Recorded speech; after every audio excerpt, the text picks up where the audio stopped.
Hello and welcome. I am Fiendly, and this is Let's Play Nightmare Creatures.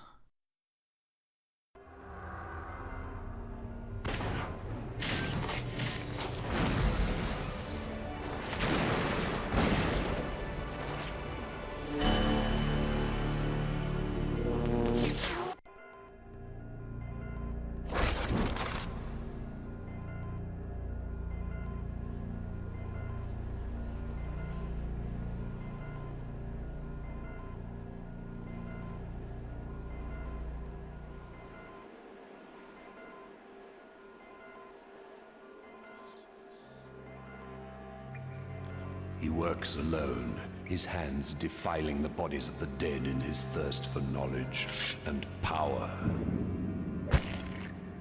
His name is Adam Crowley, a man who was once respected in the field of science, until fate led him along another path, towards black magic. Now he is in possession of the mythical Lost Diary of Samuel Pepys, a volume that contains the detestable rituals of the demon-worshipping Brotherhood of Hecate. Soon, he will complete his work. Tonight, as the sun sets on London one last time, he will unleash his demonic brood onto the streets. And should no one stop him, this city will be consumed by a horde of nightmare creatures.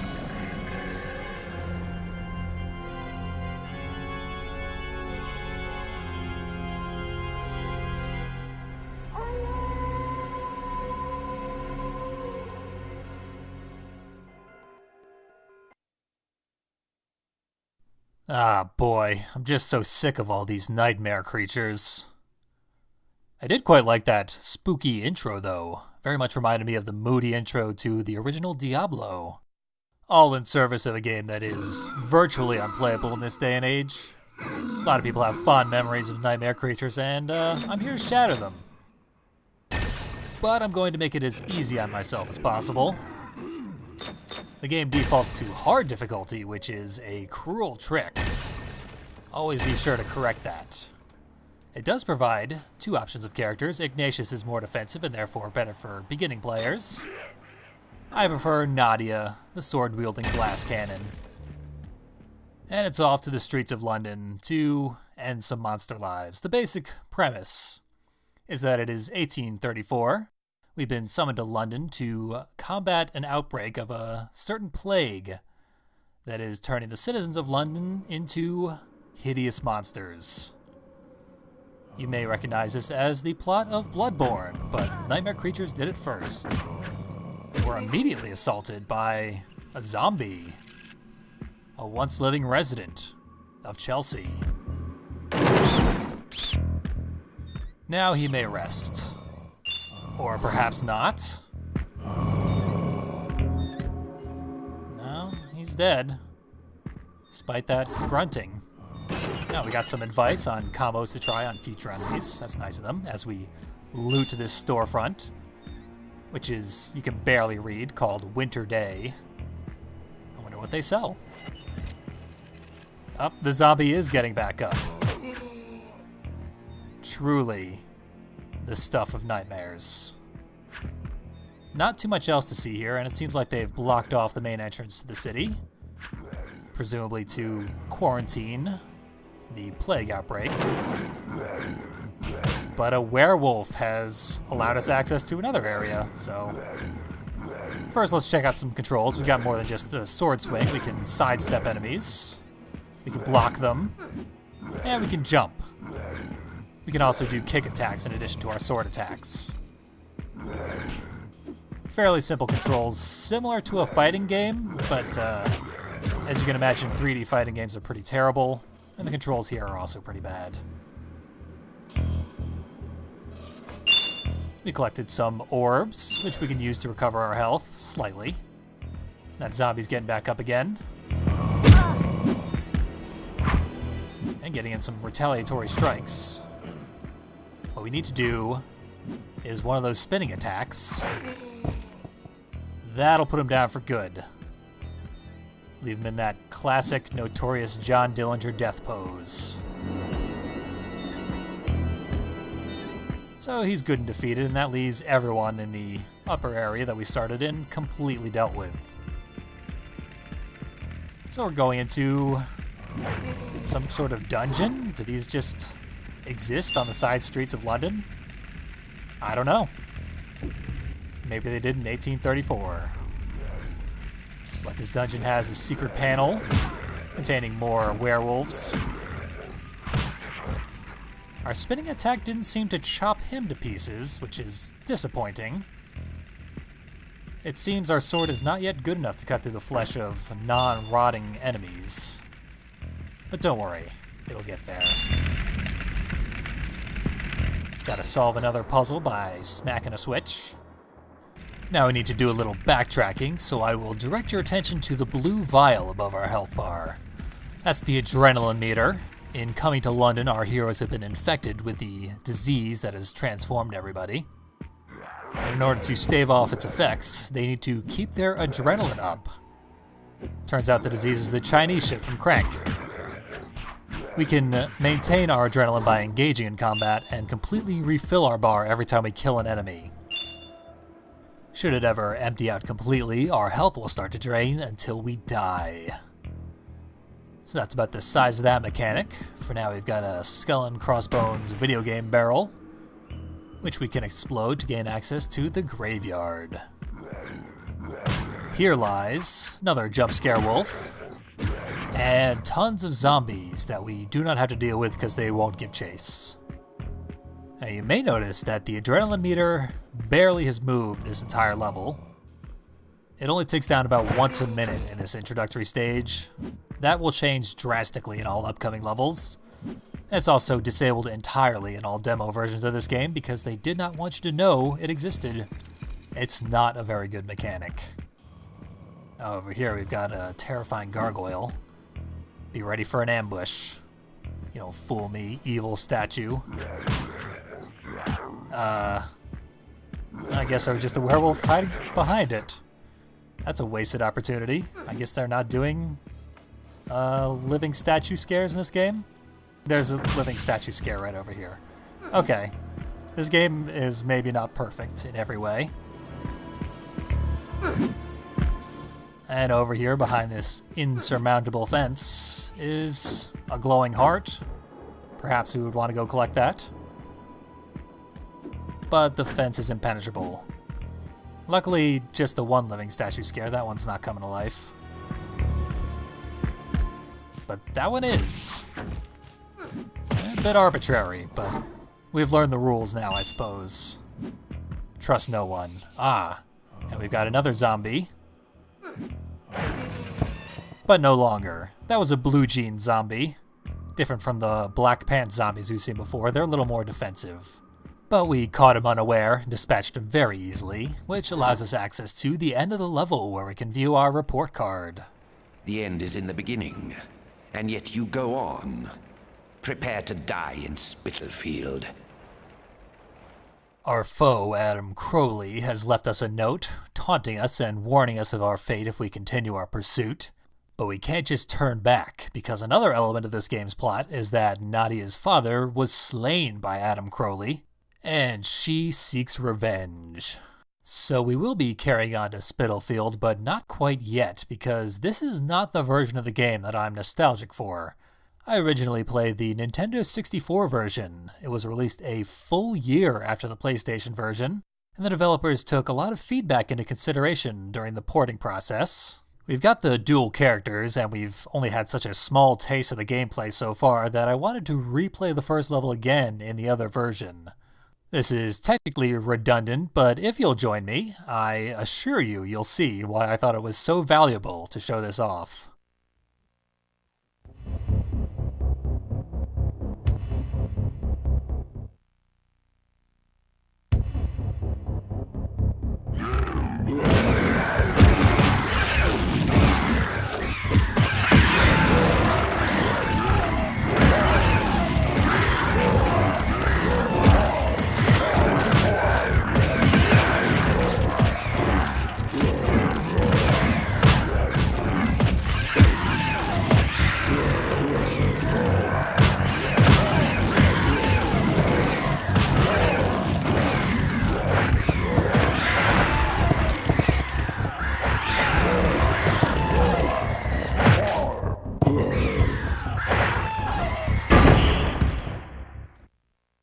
I like to think of that as the outside street view of the original cutscene, where after Crowley summoned his nightmare creatures, they all just ripped each other to pieces.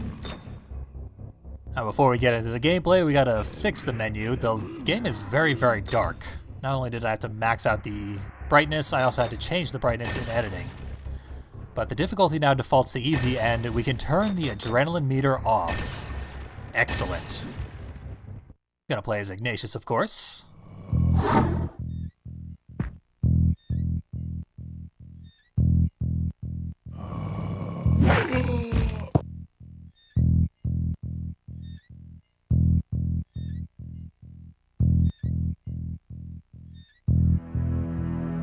Good luck reading any of the text in this game.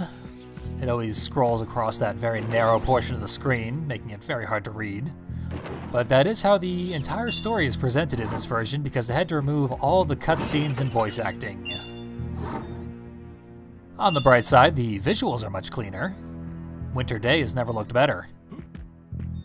And corpses tend to stay on top of the textures. Textures don't slide around anymore. It looks nice, comparatively. I left this back area unexplored, because I knew he'd be playing this level through again. Item placement is very slightly different between the two versions. We would normally get that item later in the level. Right over here. We can use our gun to gain access to another side area. With a replacement gun and a mine. We haven't showed off the proximity mines yet. They're a little overpowered for these enemies.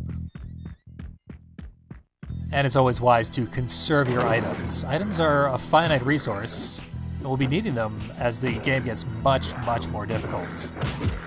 Even without the adrenaline meter and on easy mode, without items, this game becomes quickly unplayable. You may also notice that all of the zombies are now the blue gene zombies that are more defensive.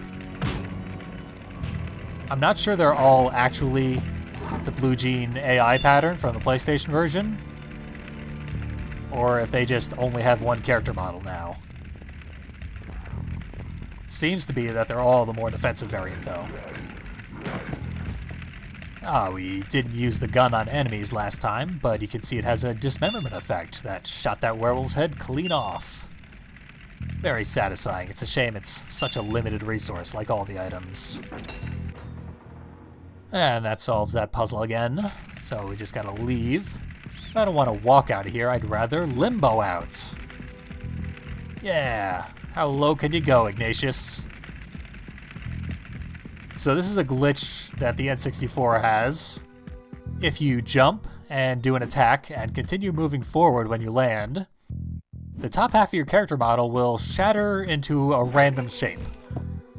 So no longer is it just the enemies who will be rendered unrecognizable. Our very own player characters can also be chopped into weird, indecipherable messes. It's kind of my favorite thing in all of Nightmare Creatures.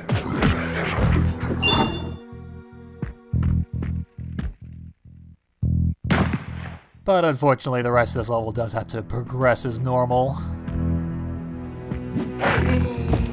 Nightmare Creatures does have some very fun options that it tends to keep very limited for the sake of game balance, and also is kind of poor design decision. Callisto also very famously made the Fifth Element video game for the PlayStation. That game is atrocious. No one should have to play that. There's a very competent Let's Play of it already out there. Watch that instead. I did manage to demonstrate on that previous zombie that decapitation does not finish them for good, although you can split their torsos while they're on the ground. That will finish them off. Just requires a very carefully placed strike.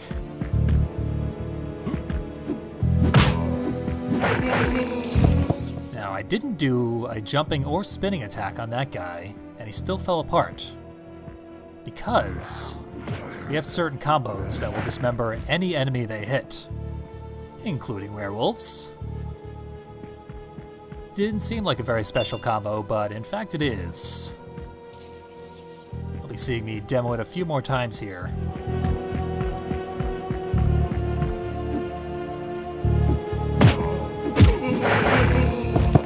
Yeah.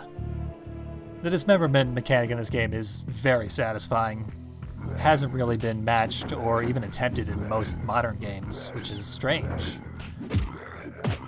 But it's very solid, and there's an item in this game that makes every single swing you do knock a piece off of an enemy. It's an incredibly overpowered item, and they limit it very greatly, but if you use cheats, this game is a lot of fun. Just a fireworks explosion of gore every time you swing. That, of course, is how I play this game, because I was too terrified to play it properly. Not even joking, this game gave me literal nightmares. Appropriately enough. So we can knock the head off the demon. The instruction manual says that the demons can be found throughout London. I've played through about 2/3 of this game and not seen a single demon past this level, so it's full of lies. Not too surprising there. We're right on the verge of death, but we're also very near the end of the level, so that should be fine. Just kill this final zombie one more time. And we can leave. But there's a tunnel over this way behind another fence. And we can very carefully jump up here and sneak around the fence. That's how we get those hidden items. Back here is another zombie. No longer. And a new type of item, the repulsive smoke. We'll play around with that next time. Normally that is switched with the large health orb that we saw at the beginning of the level.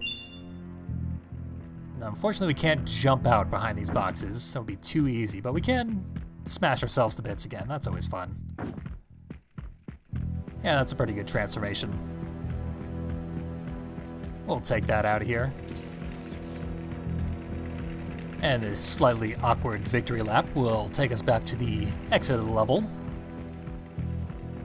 But now with 100% of the enemies and items defeated and collected respectively. And doing that awards us with a skull. We get a random bonus item if we get 100% of both things, which is exclusive to the Nintendo 64 version.